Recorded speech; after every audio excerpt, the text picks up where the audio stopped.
Technological challenges with elderly in healthcare. Telehealth versus telemedicine. The terms telehealth and telemedicine are often used interchangeably. It involves the transmission of medical information over telecommunication and the remote diagnosis and treatment of patients by means of telecommunications technology. Telehealth is medical advice is often available to persons employed in the workforce in the form of telehealth. Example of this would be Teladoc, which is often provided as an employee benefit to assist with curbing health care costs related to in-office physician visits, emergency room visits, etc. Studies have shown that Teladoc saves on average $700 per use versus traditional in-office medical care. A benefit of Teladoc is its accessibility. It provides 24/7, 365 access to quality medical care. It's convenient. It's an alternative to urgent care and ER on nights, weekends, and holidays, as well as traditional physician visits. It provides improved access for individuals living in rural locations to reduce or eliminate long commutes to seek medical attention.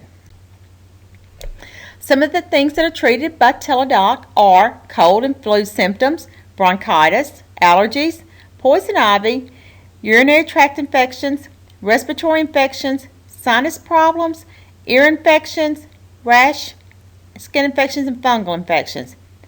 With all these different services that are provided, medications can be prescribed for a patient with a diagnosis of a problem. Telemonitoring is a form of telemedicine. It's a service provided by home health companies to help with disease management. Example would be congestive heart failure or high blood pressure. A home health nurse provides remote daily monitoring of patient vital signs with physician predetermined parameters. Often monitored are blood pressure, weight, and oxygen saturations. Abnormal values trigger action from the nurse via phone, but the problem is that all elderly persons do not qualify for home health but could potentially benefit from telemonitoring and or telehealth. A problem with the elderly is they often live alone or with a spouse that has limited ability to drive. They have limited access to health care, and they may make poor decisions due to a knowledge deficit. They may be unable to visit a physician on a regular basis due to limitations in financial ability, the remote location, or inability to get to a healthcare facility. A problem and solution with this would be to make telehealth accessible to the elderly who do not qualify for home health. Make the physician consults available without having to go to the physician office, and to have Medicare pay for the reimbursement of services provided to the elderly. One thing we know that elderly and technology don't go hand in hand. Many elderly may not have computers or smartphones. If they do have the devices, they may not know how to use them properly. A need is present for a system to combine telemedicine use and elderly participation. A proposed solution is the use of closed-circuit television system to assist with health care. The closed-circuit television system that we're going to refer to as CCTV system are usually used to monitor homes, businesses, and facilities. The development of a CCTV system that interfaces with telemonitoring for patients who do not qualify for home health or have limited ability to seek medical care, or just as a cost-saving benefit. This has the potential to open a new frontier in health. Instead of using the "help I've fallen and I can't get up" push button that's worn around the neck, a watch could be developed to assist the elderly with health care and accessibility. The push-button wristband system will allow the person to utilize the CCTV system. When the button is pushed, the CCTV system comes on and responds to voice commands. The system would allow the person to ask for medical assistance if needed. If the button is pushed and the person does not verbalize a request within 2 minutes, then a responsible party or emergency assistance would be activated. An option with this would be the CCTV system would assist with video conferencing with physicians and nurses.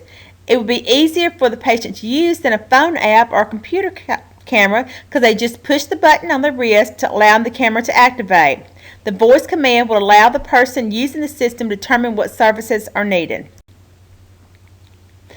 Since laws indicate that a patient has to be visually seen by a physician for billing purposes in most instances, this would allow the physician to provide care for the patient without an actual office visit. The CCTV system will allow a nurse via video conferencing to provide health education in conjunction with the telemonitoring. This will allow the nurse to interact with the patient, providing education as needed. Why is this important?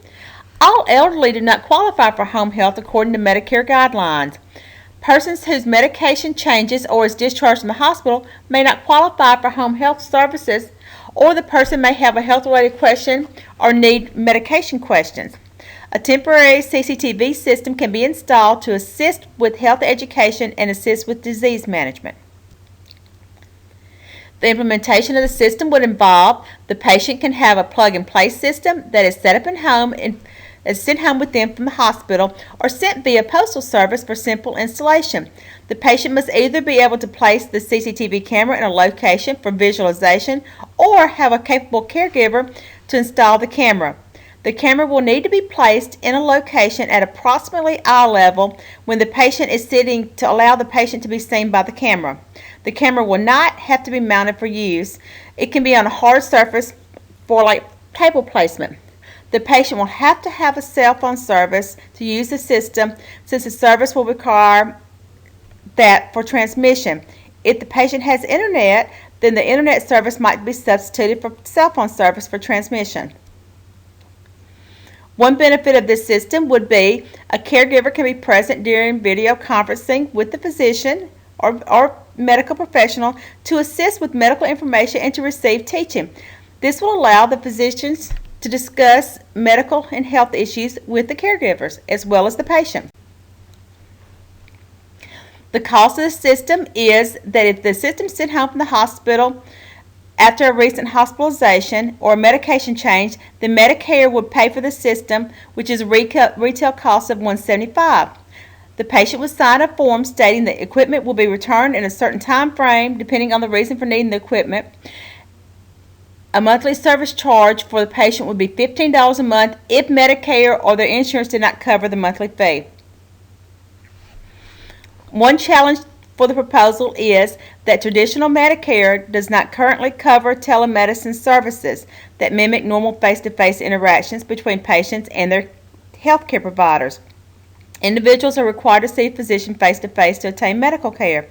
The video conferencing would allow the patient to see the doctor and the physician to bill for the services provided.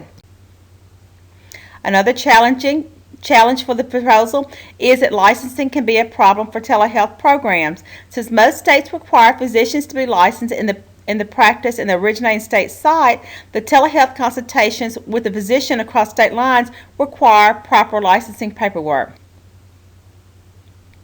The end result of these proposals is cost savings, when we all know that it comes down to the bottom dollar.